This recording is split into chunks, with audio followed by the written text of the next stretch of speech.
Hello guys, this is Mark TV and today we will discuss about subtraction of integers. Let's get started.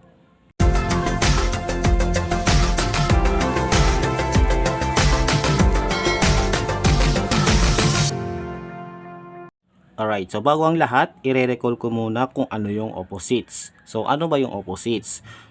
These are the pairs of numbers with equal absolute values. Ayan. So, kumbaga sa opposite, magkabaligtaran, ano? Tapos, pag kinuha mo yung absolute values nila, equal sila. Okay? So, halimbawa, 5 and negative 5 are opposites. Okay? So, kumbaga, sa opposites, pares yung number, pero magkaiba yung sign nila. Okay? So, pares silang number 5, pero magkaiba yung sign, opposite sila. Okay?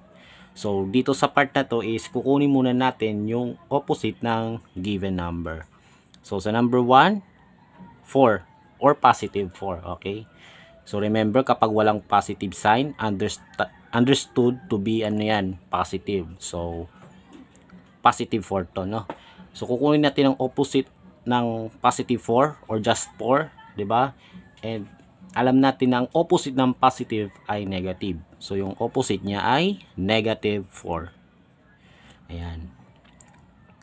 Next, number 2, we have negative 12. So, kunin na natin opposite ng negative 12 and alam natin na ang opposite ng negative ay positive. So, the opposite of negative 12 is positive 12 or 12. Okay? Ayan. Number 3, 6. Remember guys, same numbers, different signs. So, the opposite of 6 is negative 6. Next, number 4, negative 80. So, the opposite of negative is positive. So, the answer is positive 80. And lastly, number 5, we have 53. So, the opposite of 53 is negative 53. Because the opposite of positive is negative. Ayan. So, alam natin kung ano yung opposites. Okay? So, let us proceed to the discussion. Okay, so in subtraction of integers, meron tayong 3 rules na kailangan nating sundin. 3 rules lang po, no? So, ang unang rule natin ay copy. Okay, copy the minuend. So, ibig sabihin, kokopyahin mo lang yung minuend. Yung minuend kasi, yan yung unang number sa subtraction. So, halimbawa, 8 minus 5 equals 3, halimbawa. Yung minuend is yung unang number which is 8. So, minuend ang tawag dito. Okay? So, sa rule of subtracting integers, ang first rule is kokopyahin muna yung minuend. Okay? Next, the second rule is change. So, ano ba ang papalitan natin? Change the operation to addition. So, ang operation na dinidiscuss natin ay subtraction. So, papalitan natin yung subtraction into addition. Okay? And then, lastly, change. So, ano naman ang papalitan natin? Change the subtrahend to its opposite. So, yung subtrahend kasi sa subtraction, yan yung pangalawang number sa subtraction. Okay? So, sa 8 minus 5, yung 8 minuend at yung 5 naman ay subtrahend. Okay? So, yan yung pangalawang number sa sa subtraction, So, change the subtrahend to its opposite. So, yung subtrahend na yon is papalitan natin ng opposite. Basically, papalitan lang natin yung sign ng number. Okay? So, para mas maintindihan natin paano natin gagawin yung subtraction of integers, mag-e-example tayo. Alright. So, dito, we have negative 4 minus 5. So, paano natin isusubtract yung integers? Okay? So, meron tayong tatlong rules na di-discuss ko kanina. At ang first rule natin ay copy. So, ano ulit yung kokopyahin? Yung minuend. So, yung minuend natin ay negative 4. So, isulat muna natin ng copy dito. Para alam natin kung ano ang kokopyahin. So, ibig sabihin, kokopyahin natin itong negative 4. So, we have this. Okay? Ayan na. So, anong next rule natin after we copy the minuend? So, the next rule is change. Okay? Ang papalitan natin is yung subtraction sign. So, gagawin nating addition sign. That is, we have plus here. Ayan. And then the last one, yung third rule natin is change ulit. Ayan. So, anong papalitan natin? Yung subtrahend. So, ito yung subtrahend, 5. Okay? At ang papalitan natin is yung opposite nito. Okay? So, positive 5 ang ating subtrahend. So, ang papalitan natin is yung opposite niya, which is negative 5. So, isusulat natin yung negative 5 dito. Ngayon, na-apply natin yung tatlong rules natin. Copy, change, change. Ayan. So, ano ang naging resulta? Ang resulta is, naging addition of integers siya. Okay? And, pwede na tayo mag-proceed as addition of integers kagaya ng diniscuss ko last time. Okay? So, sa addition of integers, paalala lang ho, may rules din tayo sa pag-add ng integers. So, tandaan po natin na kapag mag-add tayo ng integers na parehas yung sign, kumbaga parehas yung sign, parehas positive or negative, i-add mo lang yung dalawang numbers, tapos kukopyahin mo yung parehong sign nila. Pero kapag yung sign nila is magkaiba, isusubtract mo lang yung dalawang numbers and then kukopyahin mo yung sign ng mas malaking number. So, in this case, dahil addition na to at yung dalawang integers ay parehas negative, so like signs to, diba? So, i-add na lang natin tong dalawang numbers. So, 4 plus 5 equals 9. And then, kukopyahin natin yung parehong sign nila. So, we have negative 9. So, therefore, negative 4 minus 5 equals negative 9. And this is what we call the difference. Kasi yan yung sagot sa subtraction. Kasi sa subtraction of integers, i-apply natin yung copy, change, change rule natin. Yan yung una. Yan ang unang step natin sa pag-subtract ng integers. And then after natin ma-apply itong tatlo successfully, saka natin mag-proceed sa addition of integers. Okay? So, ayan siya. Okay? So, another one tayo. Okay, we have negative 4 minus negative 2. So, ang operation natin ay subtraction. So, i-apply muna natin yung copy, change, change rule. Okay? Yung copy, ibig sabihin kukopyahin natin yung minuend na 4. Yun yung first number natin. Next, change yung pangalawa. So, palitan natin yung subtraction sign to addition. Plus na yan. Okay? Tapos, yung isa pang change naman, no, papalitan natin itong subtrahend with its opposite. So, ang opposite ng negative 2 ay positive 2. So, palitan natin ng positive 2 ito. Magiging ganito na siya. Okay? And then, ang result ay addition of integers. So, pwede na tayo mag-proceed as addition of integers and then tapos na. Okay? So, 4 plus 2, dahil parehas silang positive, so, i-add natin silang normally. So, 4 plus 2 equals 6. Total, parehas naman sila positive, di ba? So, the answer is 6. Okay? So, tandaan po natin na kapag magsusubtract tayo ng integers, copy, change, change. Ganun lang. Okay? Meron tayong set of exercises na sasagutan natin. Right, so meron tayong 4 dito, no, nasasagutan natin. Okay, so number 1 tayo. We have negative 4 minus 2. So remember, subtraction ang operation natin. Okay, so mag-a-apply muna tayo ng copy, change, change. So kopyahin natin ito, negative 4. And then change the subtraction sign to addition. Ayan, palitan natin ng addition to. And then, change din itong subtrahend to its opposite. Okay, so papalitan natin to ng opposite niya. So, basically, papalitan natin ng sign nito, which is positive. So, magiging negative 2. Okay, ayan. So, meron na tayong negative 4 plus negative 2. Okay, So, as you can see, parehas yung sign nila. So, i-add natin tong dalawang numbers, no? And then, kokopyahin natin yung parehong sign nila. So, 4 plus 2 equals 6. And, para silang negative. So, negative ang sagot. So, the answer is negative 6. Okay? Yan. Next, number 2. We have 1 minus negative 5. Okay? 1 minus negative 5. So, once again, i-apply natin yung copy, change. Okay? So, copy. Copy mo tong minuend.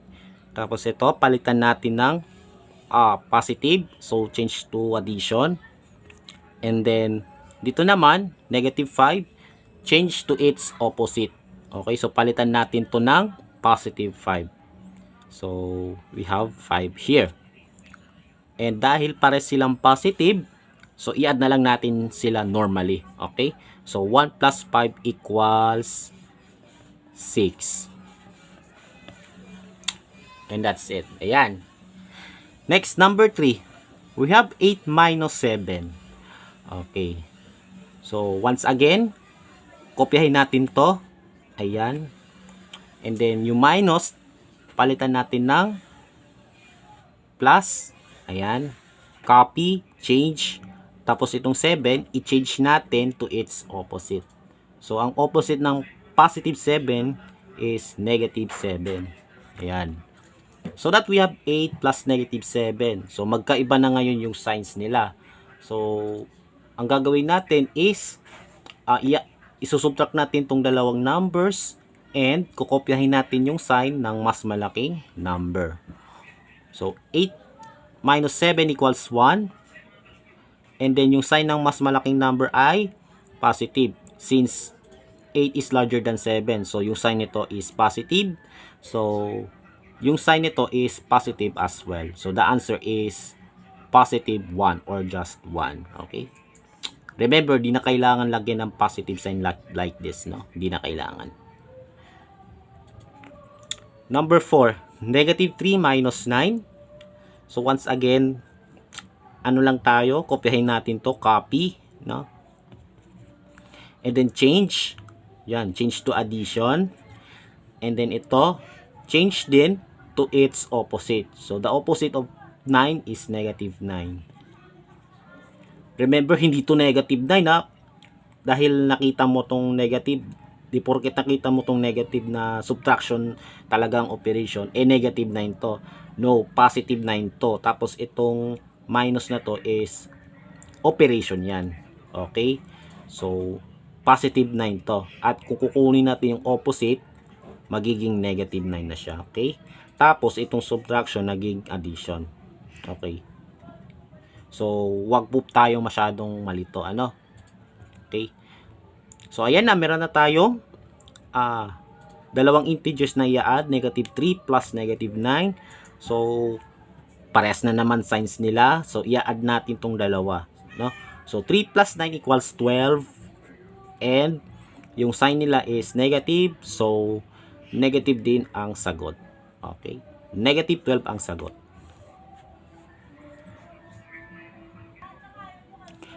Number 5, we have negative 5 minus negative 3. So, again, copy, change rule tayo. Ano? So, copy to. And then change itong subtraction, addition. Ayan. And then change din itong negative 3, magiging opposite niya. So, positive 3. Ayan. And then saka natin i-add tong dalawang integers, no? So, magkaiba sila ng sign. So, isusubtract natin, no? So, 5 minus 3 is 2. Okay?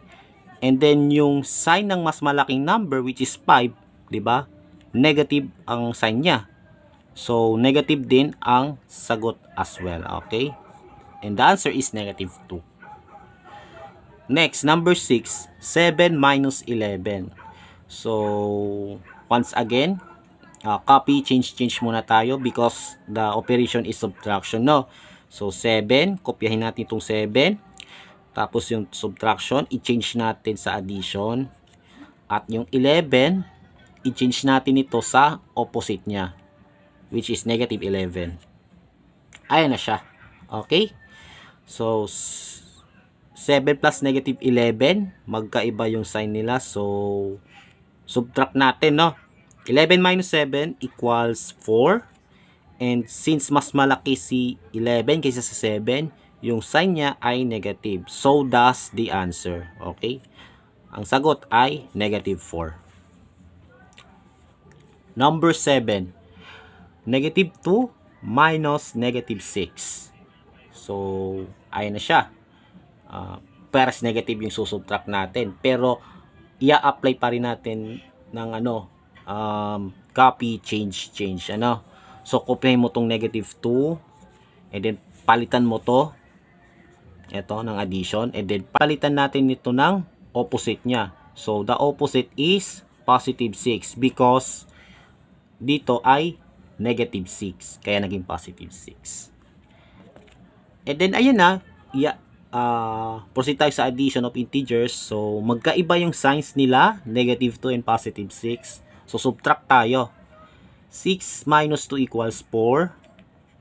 And the sign of the larger number, ayan, yung 6, mas malaki to, positive. So, the answer must be positive. Okay? 4 ang sagot. And then lastly, 8 minus negative 1. No? So, kopyahin natin. Ito, palitan ng sign. At ito, palitan ng opposite. So, positive 1. And we have two positive numbers, positive 8 and positive 1, or just 8 plus 1. This is equal to 9. And that's it. Ayan na po yung set of examples natin, no? Right, so diretso tayo sa mas challenging problems, ano? So, we have 3 minus negative 5 plus 12. Okay, number 1 natin, no? Okay, so we have 3 numbers na i-combine natin into a single number, but 2 at a time lang tayo muna, no? So, ano muna tayo? 3 minus negative 5. Okay, so because the operation is subtraction, copy, change muna tayo, no? So, kopyahin mo to, and then palitan mo ng addition, and then palitan mo ng opposite niya. So, negative 5 ang opposite niya ay positive 5. So, we have 3 plus 5. Okay? Pares na positive. Okay lang yan. I-add mo na siya normally, no? So, 3 plus 5 equals 8. Ayan. And then, may plus 12 pa. No? Okay. And then, 8 plus 12. Again, pares silang positive. Tapos, addition pa, no? So, i-add natin sila normally. So, 8 plus 12 equals 20. So, the answer is 20. Okay? Okay, next is number 2. 7 plus negative 6 minus negative 8. Ayan. Again, 2 at a time tayo. So, we have 7 plus negative 6. Ito muna, no? Yung first two numbers. So, as you can see, magkaiba yung sign. So, subtract muna natin, no? 7 minus 6 equals 1. And then, yung sign is positive kasi mas malaki si 7 kaysa sa 6. Tapos, yung sign niya nun is positive. So, positive 1 ang sagot. However, meron pa tayong minus negative 8. Okay? So, meron pa tayong minus negative 8. So, ano natin? Copy, change muna tayo, no? So, 1 minus negative 8. Kopyahin muna natin. Ayan. Kopyahin mo to. Tapos, palitan mo ng addition. Ito, palitan mo ng opposite niya. So, magiging positive 8. So, that we have 1 plus 8. This is equal to 9. So, ayan yung sagot niya. Okay? Next. Number 3, we have absolute value of 7 minus absolute value of negative 6. Okay? So, i-apply pa rin natin yung absolute value. Okay, so dito, the absolute value of 7 is 7. Then minus, tapos absolute value of negative 6 is 6. Ayan. So, we have subtraction here. So, 7 minus 6. Okay, so pagkatapos nun, sundin natin yung copy, change rule. So, kopyahin mo to. Ayan. And then, ito minus, palitan mo ng plus. Change kasi yun eh. Okay? Tapos, yung 6 naman, na subtrahin, i-change natin sa kanyang opposite. So, magiging negative 6. So that we have 7 plus negative 6, no? Magkaiba yung sign. So, 7 minus 6 equals 1. And, mas malaking 7. So, yung sign niya is positive. So, the answer is positive 1 or just 1. Okay? Next, number 4. We have negative absolute value of 5 minus 8. So, meron tayong expression, no? Hindi lang isang number, expression sa loob ng absolute value. So, acting as grouping symbol itong absolute value, i-perform muna natin. Ito. Okay? So, 5 minus 8 muna tayo sa loob ng absolute value. So, apply natin yung copies change na yon.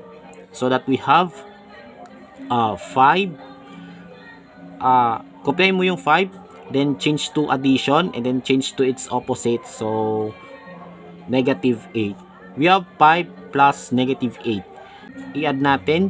So, 5 plus negative 8. No, magkaiba yung sign.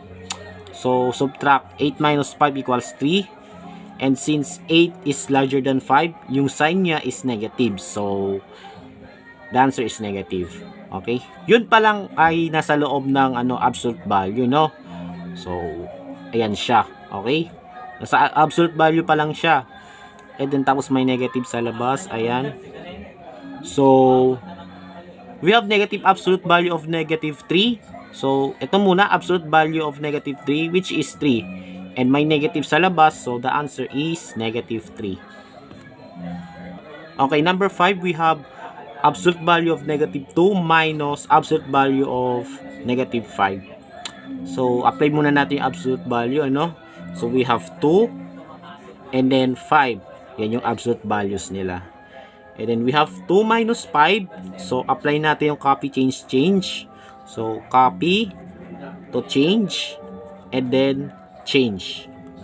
Negative 5. Okay? So, that we have 2 plus negative 5.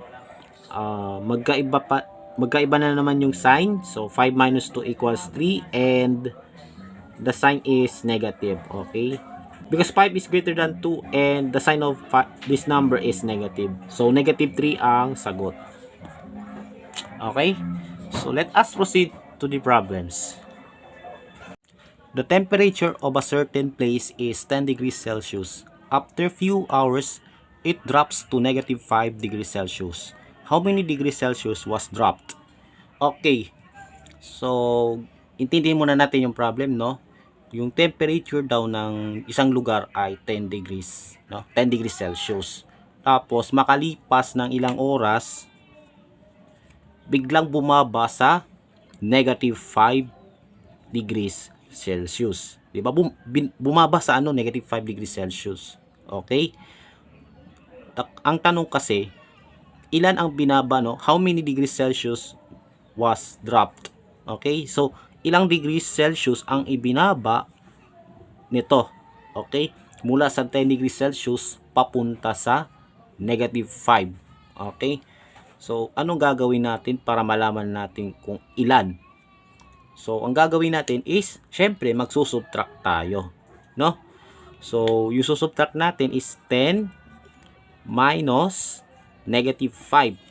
Okay? Kumbaga, before and after, para malaman natin kung ilang degrees ang ibinagsak niya. So, ito kasi, subtraction to. So, apply natin ng copy, change rule. Okay? So, kopyahin mo to. And then, palitan ng addition. And then, palitan ng opposite niya. So, opposite of negative 5 is 5. And we have two positive numbers here. So, 10 plus 5 equals 15. Okay? So, ang sagot is 15 degrees Celsius. And this is the number of degrees na naibagsak. Okay? Drop by 15 degrees Celsius. Yan. So, ito yung sagot niya. Alright, number 2. A game allows a player to score less than 0 points. Ray has 4 points but he lost 10 points. How many points he has now? Okay, so si Ray daw, naglalaro daw ng isang game at meron siyang 4 points. Kaya lang, nabawasan siya ng 10 points. Ang tanong, ilang points ang meron sa kanya? So, alam natin na kapag meron kang 4 points, di ba? Tapos nabawasan ka pa ng 10 points. Di ba? Wala lang natira sa'yo. 0 points na yan. Kaya lang, dito sa problem na to, a game allows a player to score less than 0 points. So, ibig sabihin, yung less than 0, no, negative na yon. Pwedeng magiging negative yung score ng isang player. Okay? So, si Ray meron siyang 4 points, pero nabawasan siya ng 10 points. So, meaning to say, magiging negative ang kanyang score. Kaya lang, anong negative score niya? Okay? So, kung susulat natin in mathematical sentence, so meron siyang 4 points. And nabawasan siya ng 10 points. So, anong operation yon? Di ba? Subtraction. So, minus. Di ba? Minus 10. Ayan yung nabawas sa kanya. So, meron tayong 4 minus 10. Okay? So, subtraction to. So, i-apply muna natin yung copy, change. Okay? So, kopyahin natin to. Itong minus sign, palitan natin ng plus. Tapos yung 10 naman, palitan natin ng opposite niya, which is negative 10. So, we have 4 plus negative 10. Okay? So, magkaiba yung sign. This means subtract yung dalawang numbers. So, 10 minus 4 equals 6. And, dahil mas malaki yung 10 sa 4, yung sign niya ay negative. So, the answer is negative 6. So, ibig sabihin nun, si Ray ay may negative 6 points. And, ito yung sagot. Okay? So, ayun po. Dito po nagtatapos ang ating discussion. And, I hope na meron kayong naintindihan dito. Kung meron kayong katanungan, mag-comment lang po sa ating video and abangan ninyo sa mga susunod kong mga uploads. Until then, stay safe sa ating lahat. God bless and have a great day to all.